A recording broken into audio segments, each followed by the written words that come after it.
be willing to reduce military spending abroad in favor of increasing spending at home? Why? Why not? Well, first, I believe we have the best military in the world already.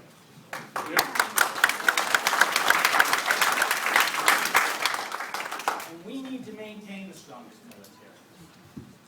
You know, we had a question last night about Kittery Naval. They call it Portsmouth, but here in Maine we call it Kittery. Living down where I live, we just lost Brunswick, and we can't afford to lose Bath. Okay? How can we save our bases? How can we keep our military strong? Well, it's by closing most of the military bases around the world that we don't need.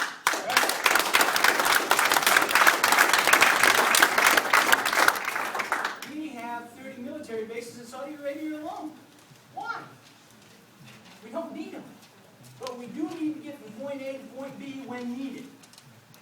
But we don't need all these bases. Let me tell you, I have a brother, 25 years in the Air Force, retired. My younger brother, so that makes me older. He got out for 2 years, wanted to get back in. Didn't like civilian life. They weren't taking back in. They're reducing him. He knows his job. So now, where he is now, he's working for the British government, making 7 times the amount of money he would have made as an American soldier, and he's living in Oman. We need to start taking care of our military. And when they come home, we have to make sure there's a job for them. Absolutely.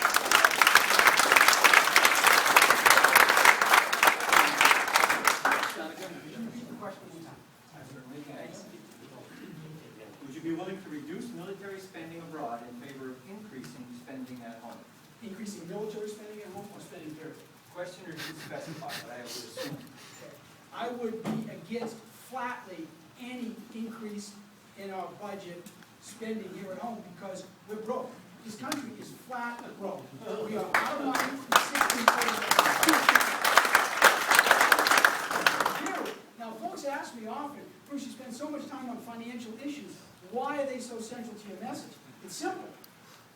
When you run your family, or you run your business, or you run the state of Maine, as I'm helping Governor Page, if you don't have the money to get your fiscal house in order and pay your bills, it doesn't matter about the military or anything else. Our economy, a strong economy built on capitalism and free enterprise, is what funds a strong military and what protects our way of life and our liberties.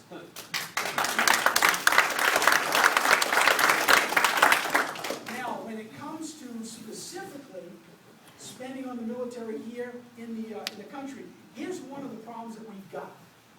Because we have folks that are career politicians down in Washington and don't have the guts to tell the truth and make the tough decisions, we now have a budgetary problem whereby we'll be making massive cuts to military spending going forward because they weren't able to get their act together about a year ago.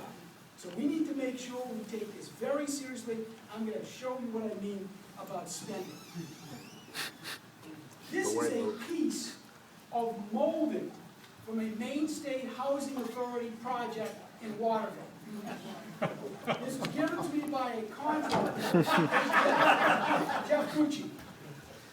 The reason why that project was so expensive is because this is made out of white oak, one of the most expensive moldings you can have. Now, the interesting thing is because of the rules at Maine State Housing Authority, you had to refurnish, rebuild the old Gilman Junior High School in Waterville into 34 low-income apartments exactly the way it was constructed before. Instead of using white pine and painting it for a third of the price, they had to use white oak. Now, here's the bad news. All of us paid for $292,000, 1,100 square foot apartments there. Could have created a small job for me. Thank you.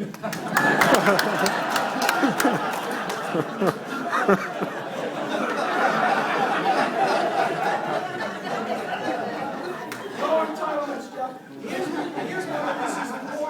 Here's why this is important. We are changing the way we spend your money in Maine. We now have a Maine Housing Authority, after battling for a year, where the executive director has resigned. We have new board members. We are lowering the cost of these apartments to be fair to you folks and pay the bills, and also for the 6,500 families that are waiting to get into these apartments. I understand these issues. I've been in the trenches. I'm the only candidate who's been battling, making sure we root out waste in the state of Maine. Can you imagine what I find in Washington?